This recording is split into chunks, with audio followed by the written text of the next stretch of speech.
याद रखो, जब तुम्हारी कहानी ऐसे मोड़ पर खड़ी हो जहां तुम बेबस हो जाओ, कोई रास्ता नजर ना आए, सब्र अपने आखिरी हदों को पहुंच जाए, तो जान लेना कि अल्लाह अनजाने रास्तों से तुम्हारे लिए मदद भेजने वाला है।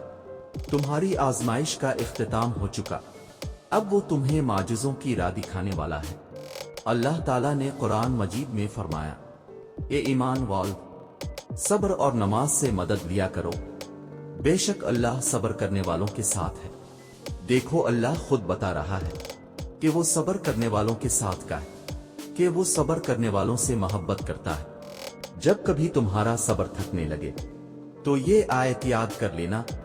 लोग पूछते हैं कि दर्द में सुकून कैसे हो सकता है, जब तुम सब्र इसलिए करते हो कि अल्लाह ने कहा है, जब तुम सब्र इसलिए करते हो कि यही अल्लाह की रजा है, जब तुम ये जान लेते हो कि अगर सब्र करेंगे तो अल्लाह मेरी तरफ मुस्कुरा कर देखेगा, तब वो दर्द भी सुकून देने लगता है। बिल्कुल इस आयत के अल्फाज की तरह, अगर सब्र करना मुश्किल होता तो अल्लाह कभी ये ना कहता कि सब्र करो। वो जानता है अपने प्यारों को, और उसके प्यारे जहां सब्र मुश्किल हो जाए वहीं पे सब्र करते हैं।